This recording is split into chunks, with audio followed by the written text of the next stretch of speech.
പിതാവിൻ്റെയും പുത്രൻ്റെയും പരിശുദ്ധ റൂഹായുടെയും നാമത്തിൽ തന്നെ ആമേൻ. യേശു ക്രിസ്തുവിൽ ഏറ്റവും സ്നേഹം നിറഞ്ഞ പ്രിയപ്പെട്ടവരെ, കുറേ നാളുകൾക്ക് മുമ്പ് ഞാൻ വയനാട്ടിൽ അമ്പലവയൽ ധ്യാന കേന്ദ്രത്തിൽ തമ്പുരാൻ്റെ ശുശ്രൂഷ ചെയ്തുകൊണ്ടിരിക്കുന്ന ഒരു കാലം, 4 ദിവസത്തെ ധ്യാനം കൂടാനായിട്ട് ദൂരദേശത്ത് നിന്ന് ഒരു സഹോദരൻ അവിടെ കടന്നു വരാനിടയായി. അന്ന് ആ ധ്യാനം കൂടുമ്പോൾ അവൻ ഏതാണ്ട് 59 വയസ്സ് പ്രായമുണ്ട്. 80 പേരടങ്ങുന്ന ഒരു ഗ്രൂപ്പായിരുന്നത്. എന്നാൽ ആ ഗ്രൂപ്പിൽ അധികമാരും ശ്രദ്ധിക്കാതെ ദേവാലയത്തിൻ്റെ കോണിൽ ഇരുന്ന് ധ്യാനം കൂടുന്ന സഹോദരൻ. ധ്യാനത്തിൻ്റെ 2-ാം ദിവസം ഈ മനുഷ്യനോട് ഞാൻ വളരെ സ്നേഹത്തിൽ പേഴ്സണലായി സംസാരിക്കാനൊരു അവസരം കിട്ടിയപ്പോൾ ഞാൻ ചോദിച്ചു, എന്താണ് ധ്യാനത്തിന് വരാൻ കാരണം?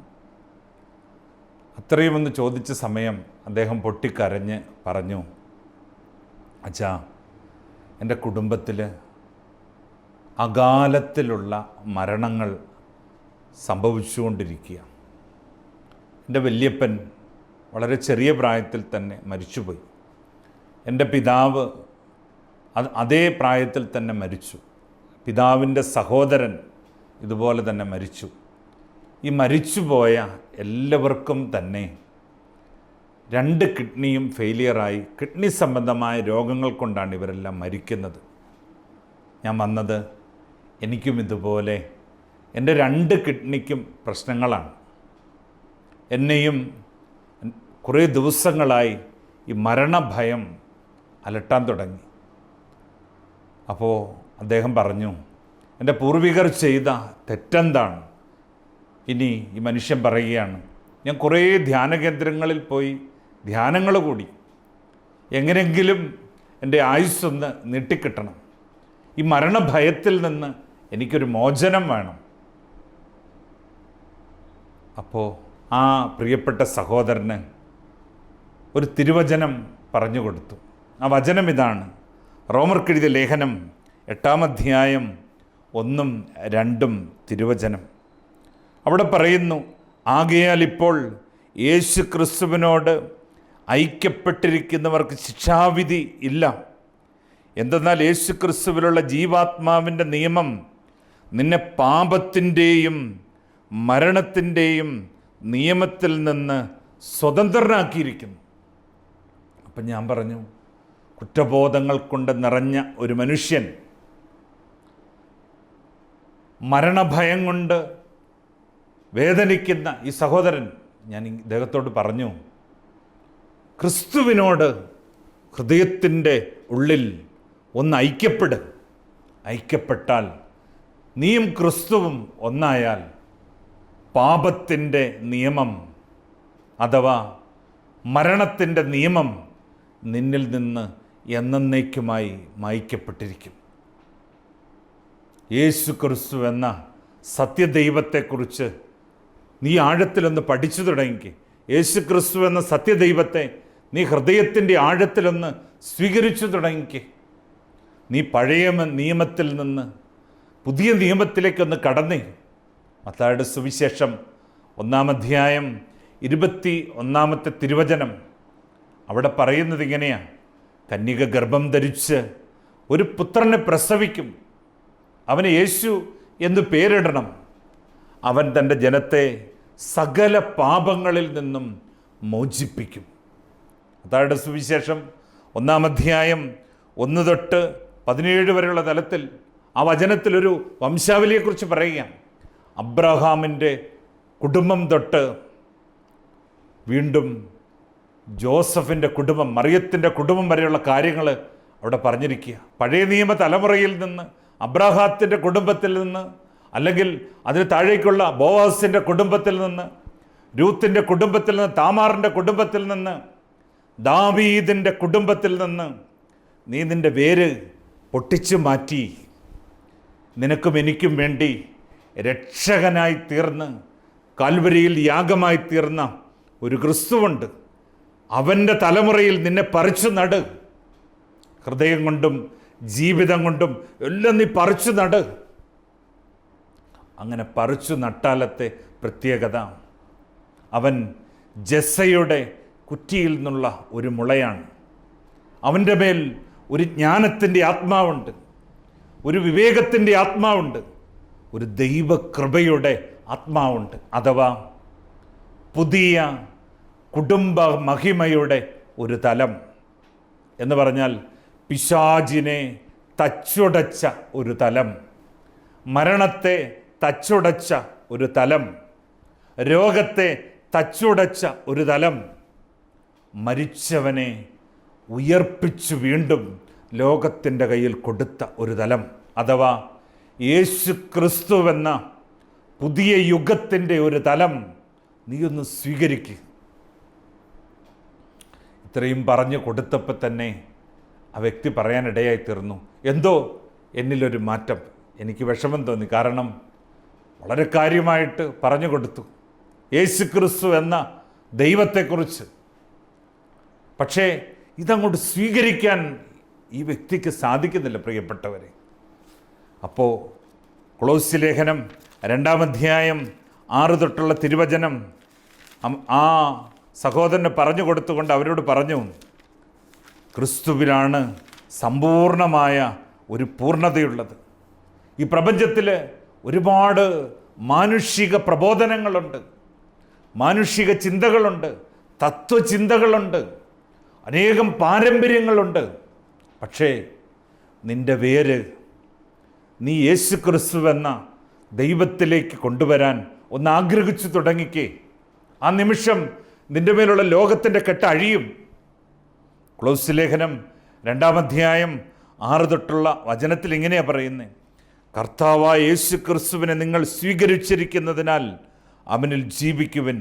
അവനിൽ വേരുറപ്പിക്കപ്പെട്ടും പണിതുയർത്തപ്പെട്ടും നിങ്ങൾ സ്വീകരിച്ച വിശ്വാസത്തിൽ ദൃഢത പ്രാപിച്ചുകൊണ്ട് അനർഗളമായ കൃതജ്ഞതാ പ്രകാശത്തിൽ മുഴുകുവിൻ. ക്രിസ്തുവിന് യോജിക്കാത്തതും പ്രപഞ്ചത്തിൻ്റെ മൂലഭൂതങ്ങൾക്കും മാനുഷിക പാരമ്പര്യത്തിനും മാത്രം ചേർന്നതുമായ വ്യർത്ഥപ്രലോഭനത്തിനും തത്വചിന്തയ്ക്കും ആരും നിങ്ങളെ ഇരയാക്കാതിരിക്കാൻ ശ്രദ്ധിക്കണം. ദൈവത്തിൻ്റെ പൂർണ്ണത മുഴുവൻ അവനിൽ മൂർത്തീഭവിച്ചിരിക്കുന്നു. എല്ലാ ആധിപത്യങ്ങളുടെയും അധികാരങ്ങളുടെയും ശിരസ്സായ അവനിലാണ് നിങ്ങളുടെ പൂർണ്ണത പ്രാപിച്ചിരിക്കുന്നത്. അവനിൽ നിങ്ങളും പരിച്ഛേദനം സ്വീകരിച്ചിരിക്കുന്നു. കൈകളാൽ നിർവഹിക്കപ്പെടുന്ന പരിച്ഛേദനമല്ല, ശരീരത്തിൻ്റെ അധമവാസനകളെ നിർമ്മാർജ്ജനം ചെയ്യുന്ന ക്രിസ്തുവിൻ്റെ പരിച്ഛേദനം. ജ്ഞാനസ്നാനം വഴി നിങ്ങൾ അവനോടൊപ്പം സംസ്കരിക്കപ്പെട്ടു. മരിച്ചവരിൽ നിന്ന് അവനെ ഉയർപ്പിച്ച ദൈവത്തിൻ്റെ പ്രവർത്തനത്തിലുള്ള വിശ്വാസനിമിത്തം നിങ്ങൾ അവനോടുകൂടെ ഉയർപ്പിക്കപ്പെടുകയും ചെയ്തിരിക്കുന്നു. നിങ്ങൾ പാപങ്ങൾ നിമിത്തം മൃതരും ദുർവാസനകളുടെ പരിച്ഛേദനം നിർവഹിക്കാത്തവരുമായിരുന്നു. ദൈവം നിങ്ങളെ അവനോടുകൂടെ ജീവിപ്പിക്കുകയും നമ്മുടെ എല്ലാ പാപങ്ങളും ക്ഷമിക്കുകയും ചെയ്തു. നമുക്ക് ദോഷകരമായി നിന്ന ലിഖിത നിയമങ്ങളെ അവൻ മായ്ച്ചു കളയുകയും അവയെ കുരിശിൽ തറച്ച് നിഷ്കാസനം ചെയ്യുകയും ചെയ്തു. ആധിപത്യങ്ങളെയും അധികാരങ്ങളെയും അവൻ നിരായുധരാക്കി. അവൻ കുരിശിൽ അവരുടെ മേൽ വിജയം ആഘോഷിച്ചുകൊണ്ട് അവയെ പരസ്യമായി അവഹേളന പാത്രങ്ങളാക്കി. പ്രിയപ്പെട്ടവരെ, ഈ വ്യക്തി ഈ കാര്യങ്ങളെല്ലാം സ്വീകരിക്കാൻ തയ്യാറായി. നിങ്ങൾക്ക് കേൾക്കണോ? ഈ 3 ദിവസങ്ങൾക്ക് മുമ്പ് ഞാൻ കോട്ടയത്ത് വെച്ച് ഈ സഹോദരനെ കാണാനിടയായിത്തീർന്നു. വളരെ സന്തോഷത്തോടെ ഈ മനുഷ്യൻ നടന്നു നീങ്ങിയ എന്നെ കണ്ടപ്പോൾ എന്നോട് ചോദിച്ചു, അച്ഛൻ എന്നെ ഓർക്കുന്നുണ്ടോ? ഞാൻ പറഞ്ഞു, പിന്നെ ഓർക്കുന്നുണ്ട്. ഞാൻ വർഷങ്ങൾക്ക് മുമ്പ് ഒരു മരണഭയവുമായി, എൻ്റെ തലമുറയിൽ അനേകർ മരിച്ചു വീണു, അതുമായി ബന്ധപ്പെട്ട് മരണഭയവുമായി ധ്യാനം കൂടാൻ വന്നതാണ്. എന്നിട്ട് എന്നോട് പറയുക, ഈ 58, 59 എല്ലാം കഴിഞ്ഞ് ഇപ്പോൾ 64 വയസ്സായി. സത്യത്തിൽ എൻ്റെ ജീവിതത്തിൽ നിന്ന് ആ മരണഭയം മാറി. ആ മനുഷ്യൻ പറയുമായിരുന്നു, ഞാൻ എന്നെങ്കിലും മരിക്കുമെന്ന് എനിക്കറിയാം, പക്ഷേ അതെൻ്റെ തലമുറയുടെ പാപം കൊണ്ടോ അല്ലെ എൻ്റെ അപ്പനപ്പൂപ്പന്മാർ മരിച്ചതുപോലെ ആണെന്ന് ഒരിക്കലും ഞാൻ വിശ്വസിക്കുന്നില്ല എന്ന് പറഞ്ഞാൽ അവൻ്റെ മേലുള്ള ആ അന്ധകാരത്തിൻ്റെ പീഡ അവനിൽ നിന്ന് എന്നേക്കുമായി വിട്ടുമാറി. പ്രിയപ്പെട്ടവർ, ഇന്ന് ആ മനുഷ്യൻ്റെ പ്രത്യേകത അവന് ക്രിസ്തു ദൈവമായി, അവന് ജീവിതമായി മാറിയപ്പോൾ അവനിന്ന് മരണഭയമില്ല. തന്നെയുമല്ല, അവൻ്റെ ജീവിതത്തിൽ ക്രിസ്തു ഒരു അനുഭവമായി, തിരുവചനങ്ങൾ അനുഭവമായി അവന് മാറിക്കഴിഞ്ഞു. അതുകൊണ്ട് എൻ്റെ പ്രിയപ്പെട്ടവരെ, എന്നെ കേൾക്കുന്നവരെ, നിങ്ങളെല്ലാം മനസ്സിലാക്കേണ്ട ഒരു കാര്യം, നമ്മുടെയൊക്കെ ഉള്ളിലുണ്ട് ഇതുപോലെ കുറേ മരണഭയങ്ങൾ. കഴിഞ്ഞ ദിവസം ഞാൻ ഒരു ഹോസ്പിറ്റലിൽ ട്രീറ്റ്മെൻറ്റിന് പോയി. ഒരു ആയുർവേദ ഹോസ്പിറ്റലിലാണ്. ഞങ്ങൾ 2 പേര് ഒരേ മുറിയിൽ കിടക്കുകയാണ്. ഏതാണ്ട് ഒരു രാത്രി 8:45 സമയത്ത് എനിക്കൊരു ഫോൺ വന്നു. അപ്പോൾ ആ ഹോസ്പിറ്റലിൽ, ആയുർവേദ ഹോസ്പിറ്റലിൽ എല്ലാ മനുഷ്യരും തന്നെ അത്യാവശ്യം ലൈറ്റൊക്കെ അണച്ച് ഉറങ്ങാൻ കിടന്നു. അപ്പം ഞാൻ എൻ്റെ കൂടെ അപ്പുറത്തെ ബെഡിൽ കിടക്കുന്ന ആൾക്കൊരു ശല്യമുണ്ടാകല്ലോ എന്നോർത്ത് ഫോണുമായിട്ട് വെളിയിലേക്ക് ഇറങ്ങി. വന്ന കോള് അറ്റൻഡ് ചെയ്തു. ഞാൻ വെളിയിലോട്ട് ഇറങ്ങിയ സമയം ഞാൻ ഈ വെളിയിൽ നിന്ന് ഈ കതക് ലോക്ക് ചെയ്തു. കാരണം കാറ്റടിച്ച് കതകൊന്നും തുറക്കരുതല്ലോ, ഉറങ്ങുന്ന മനുഷ്യരൊരു ശല്യമാണല്ലോ എന്ന്. ഞാൻ ഈ കതക് ലോക്ക് ചെയ്ത് ഒരു 10 അടി ഞാൻ മുന്നോട്ട് വെച്ച് കാണും. ഈ ഉറങ്ങിക്കിടന്ന എൻ്റെ കൂടെ ആ മുറിയിൽ കിടന്ന മനുഷ്യൻ കതക് മുട്ടാൻ തുടങ്ങി. ഞാൻ ഓടി വന്ന് തിരിച്ച് കതക് തുറന്നു. അപ്പം ഞാൻ ചോദിച്ചു, എന്തു പറ്റി? ഉടനെ പറഞ്ഞു, അച്ഛനെന്തിനാണ് ഇത് വെളിയിൽ നിന്ന് പൊട്ടിയത്? അല്ല, ഞാൻ പറഞ്ഞു കാറ്റടിച്ച് തുറന്നാലോ എന്നൊക്കെ ഓർത്താ. ഞാൻ പറഞ്ഞു കുഴപ്പമില്ല. ഞാൻ ഏതായാലും ഈ വന്ന ഫോൺ അറ്റൻഡ് ചെയ്തു. അത് ഒരു വളരെ അത്യാവശ്യമായൊരു കാര്യത്തിന് ഒരു വ്യക്തി വിളിച്ചായിരുന്നു. ഞാൻ ഈ കോളെല്ലാം അറ്റൻഡ് ചെയ്ത് ഒരു 17-18 മിനിറ്റിന് ശേഷം തിരിച്ചു വരുമ്പോൾ എൻ്റെ മുറിയിൽ കിടന്ന ഈ സഹോദരൻ ഒരു കട്ടിലിൽ ഇങ്ങനെ ഇരിക്കുക. അപ്പോഴും ആ മനുഷ്യൻ്റെ ഭയം വിട്ടുമാറിയിട്ടില്ല. ഞാൻ ചോദിച്ചു, എന്തു പറ്റി? ഉടനെ എന്നോട് പറഞ്ഞു, എനിക്ക് അടച്ചിട്ട ഒരു മുറിയിൽ വെളിയിൽ നിന്ന് പൂട്ടിയാൽ എനിക്കതിനകത്ത് കിടക്കാൻ പറ്റത്തില്ല. അപ്പോൾ ചോദിച്ചു വന്നപ്പോഴാണ് അദ്ദേഹം പറയുകയായിരുന്നു, കുറേ നാളുകൾക്ക് മുമ്പ് അദ്ദേഹത്തിൻ്റെ വീട്ടിൽ ജോലി ചെയ്തുകൊണ്ടിരുന്ന ഒരു പയ്യൻ, അവൻ ഒരു ഡ്രൈവറായിരുന്നു. അവനിങ്ങനെ ഒരു വലിയ തീർത്ഥാടന സ്ഥലത്ത് വണ്ടി ഓടിക്കാൻ പോയ സമയത്ത് പോലീസുകാരിങ്ങനെ പറഞ്ഞു, ഇവിടെ വണ്ടി ഇടുന്നത് മാറ്റിയിടണമെന്ന്. കുറേ കഴിഞ്ഞിട്ട് പോലീസുകാർ പറഞ്ഞ് കേൾക്കാതെ വന്നപ്പോൾ അവനെ പിടിച്ചിട്ട് പോലീസുകാർ ഒരു മുറിക്കകത്തിട്ട് പൂട്ടി. ഇനി പോലീസുകാരൻ പൂട്ടിയ കാര്യം മറന്നുപോയി. പിറ്റേ ദിവസം അയാൾ വീട്ടിൽ നിൽക്കുമ്പോഴാണ് ഇങ്ങനൊരാളെ ഞാൻ ഒരു ബാത്റൂമിൽ പൂട്ടിയിട്ടിട്ടുണ്ടല്ലോ എന്നൊക്കെ ഓർത്ത് അദ്ദേഹം പെട്ടെന്ന് അവിടുന്ന് ഓർത്ത് തിരിച്ചു വന്ന് ഇവനെ തുറന്നു വിട്ടു. സത്യത്തിൽ ഈ തുറന്നു വിട്ട സമയം കൊണ്ട് ഇവനൊരു വല്ലാത്ത മാനസികാവസ്ഥയിലായിപ്പോയി. അപ്പോൾ ഈ അവസ്ഥയിലായ വ്യക്തി എൻ്റെ കൂടെ ആശുപത്രിയിൽ കിടക്കുന്ന ആളോട് വന്ന് തനിക്ക് ആ മുറിയിൽ കിടന്നപ്പോൾ ഉണ്ടായ അനുഭവങ്ങളുടെ ഒരു സംഭവം ഇതെല്ലാം വിവരിച്ചു. ഇത് കേട്ടത് വഴി തന്നെ അതിഭയങ്കര ഭയത്തിലായിത്തീർന്നു. അപ്പോൾ അദ്ദേഹം പറയുകയായിരുന്നു, എനിക്ക് പിന്നീട് ഈ കഥ കേട്ടതിന് ശേഷം ഒരടച്ച മുറിയിൽ ഒറ്റയ്ക്ക് കിടക്കാൻ പേടിയാണ്. ഇനി ഒരിടത്ത് ഞാൻ കിടക്കുകയാണെങ്കിൽ തന്നെ ജനലുകളെല്ലാം തുറന്നിടും, വാതിലുകളെല്ലാം തുറന്നിടും, താക്കോലുകളെല്ലാം ഞാൻ കയ്യിലെടുത്ത് പിടിക്കും. ആ വ്യക്തിയുടെ മാനസിക നില തന്നെ തകർന്നുപോയി. നമ്മളൊന്നോർത്തേ, യോഹന്നാൻ്റെ സുവിശേഷം 20-ാം അധ്യായം 19-21 വചനം അവിടെ പറയുന്നൊരു കാര്യമാണ്. ആഴ്ചവട്ടത്തിൻ്റെ 1-ാം നാൾ ശിഷ്യന്മാർ യഹൂദരെ ഭയന്ന് കതകടച്ചിരിക്കെ യേശു വന്ന് അവരുടെ മധ്യത്തിൽ നിന്നുകൊണ്ട് അവരോട് പറഞ്ഞു. സത്യത്തിൽ നമ്മൾ ഓർക്കണം, അടച്ചിട്ടിരിക്കുന്ന മുറിയിൽ പോലും കതക് തുറന്നു കൊടുക്കാതെ അകത്ത് കയറാൻ പറ്റുന്ന ഒരു ക്രിസ്തു, ഒരു ദൈവം. ആ ദൈവത്തിൻ്റെ മകന് ഇന്ന് ഒറ്റയ്ക്കൊരു മുറിയിൽ കതകടച്ചിടാൻ പേടിയാണെങ്കിൽ അതിൻ്റെ അർത്ഥം ഈ കഥകളെപ്പോലും തുറക്കാതെ അകത്ത് കയടക്കാൻ പറ്റുന്നൊരു ക്രിസ്തുവിൽ അവന് വിശ്വസിക്കാൻ പറ്റുന്നില്ല. കണ്ടോ സഹോദരാ, ഓർക്കണം, അവൻ ഈ ഭൂമിയിൽ തൻ്റെ 3 വർഷത്തെ പരസ്യ ജീവിതത്തിൽ രോഗങ്ങൾ സുഖപ്പെടുത്തി, മരിച്ചവനെ ഉയർപ്പിച്ചു, അപ്പം വർദ്ധിപ്പിച്ചു. അവൻ ഈ ഭൂമിയിൽ ചെയ്യാത്തതായി ഒന്നുമില്ല. അതുകൊണ്ട് സൗജന്യമായി എനിക്കും നിനക്കും കിട്ടേണ്ട ഒന്നാണ്. എൻ്റെ പാരമ്പര്യം ക്രിസ്തുവാകണം, എൻ്റെ കുടുംബ മഹിമ യേശു ക്രിസ്തുവാകണം, എൻ്റെ ജീവൻ്റെ ജീവൻ ക്രിസ്തുവാകണം. 2 കൊരിന്ത്യൻസ് 5-ാം അധ്യായം 17-ാമത്തെ വചനത്തിൽ പറയുക, യേശു ക്രിസ്തുവിൽ ആയിരിക്കുന്നവൻ പുതിയ സൃഷ്ടിയാണ്. കണ്ടോ, ക്രിസ്തുവിനെ ജീവിതത്തിൻ്റെ രക്ഷകനും നാഥനുമായി നീ എപ്പോൾ സ്വീകരിക്കാൻ തയ്യാറാണോ, അപ്പോൾ മുതൽ നീ ഒരു പുതിയ സൃഷ്ടിയാവും. അഥവാ നിൻ്റെ അപ്പൻ, നിൻ്റെ വല്യപ്പൻ, നിൻ്റെ തലമുറ, നിൻ്റെ പാരമ്പര്യം, ഇതെല്ലാം യേശു ക്രിസ്തുവെന്ന ദൈവത്തിൻ്റെ ആ അസ്തിത്വത്തിൻ്റെ തലങ്ങളിലേക്ക് അത് മാറിത്തുടങ്ങും. അതുകൊണ്ട് പ്രിയപ്പെട്ടവരെ, നമുക്കിന്ന് ചിന്തിച്ചു തുടങ്ങാം, നമുക്ക് പ്രാർത്ഥിച്ചു തുടങ്ങാം. കാരണം അടച്ചിട്ടിരിക്കുന്ന കതകിനുള്ളിലും ആ കതക തുറക്കാതെ കടന്നു വരാൻ പറ്റുന്നവൻ, വലിയ കല്ലുരുട്ടി വെച്ച ഗുഹയിൽ പോലും അതുരുട്ടി മാറ്റാതെ, അഥവാ ആ കല്ലറയിൽ കിടന്നിട്ട് പോലും അവിടുന്ന് ഉയർത്തെഴുന്നേൽക്കാൻ സ്വർഗം അധികാരം കൊടുത്ത ക്രിസ്തു, ആ ക്രിസ്തുവിനെ നമുക്കൊന്ന് സ്വീകരിച്ചു തുടങ്ങാം. ഒത്തിരി പാരമ്പര്യങ്ങളുണ്ട്, ഒത്തിരി പ്രലോഭനങ്ങളുണ്ട്, ഒത്തിരി തത്വചിന്തകളുണ്ട്. ഇതിനൊക്കെ അപ്പുറത്ത് ഓർക്കണം, ഫിലിപ്പിയരുടെ പുസ്തകം 2-ാം അധ്യായം 9-11 വരെയുള്ള വചനത്തിൽ പറയുക, സ്വർഗത്തിലും ഭൂമിയിലും പാതാളത്തിലുമുള്ള സകല മുട്ടുകളും യേശു ക്രിസ്തുവെന്ന ഒറ്റ നാമത്തിന് മുമ്പിൽ മടങ്ങും. ഓർക്കുക, യേശു ക്രിസ്തുവെന്ന ഒറ്റ നാമത്തിന് മുമ്പിലേ അത് മടങ്ങിയിട്ടുള്ളൂ, ഇനിയും അത് മടങ്ങുകയുമുള്ളൂ.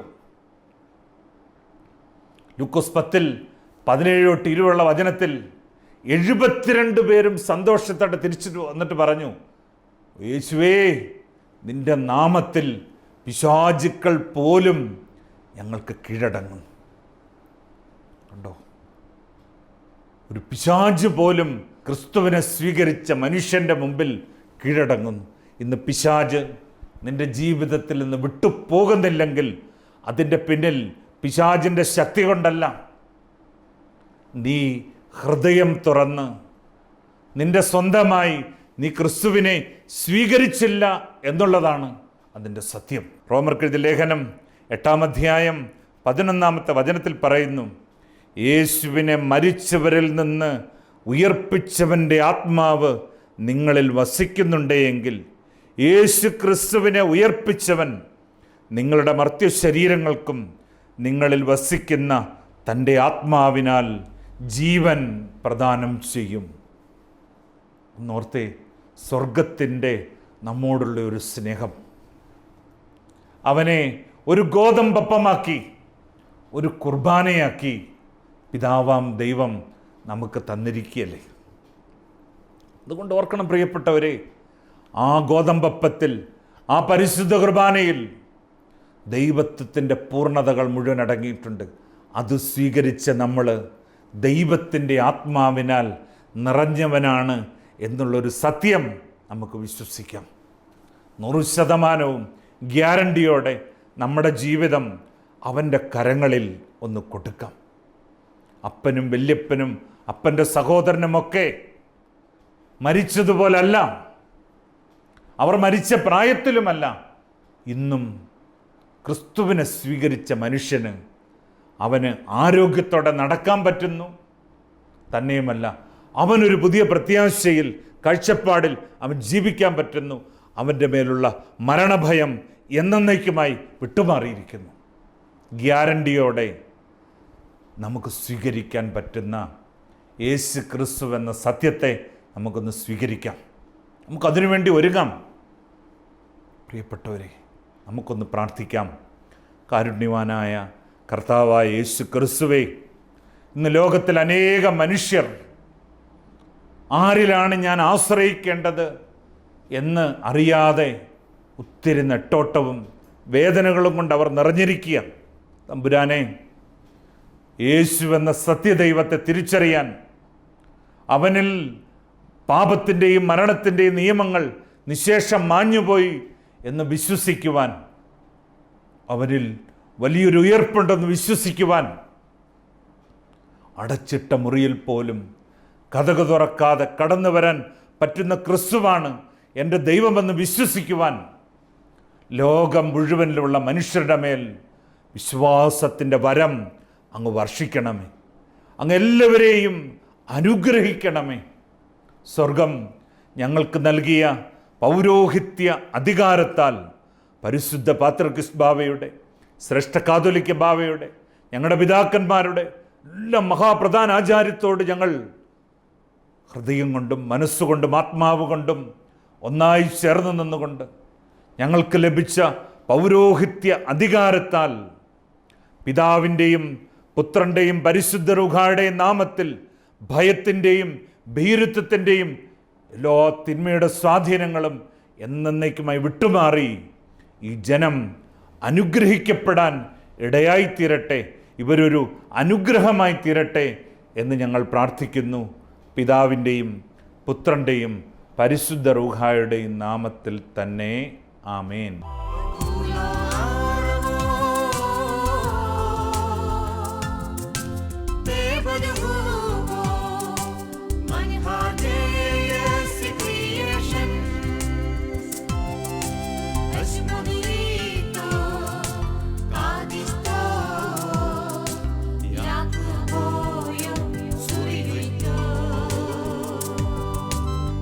Maria.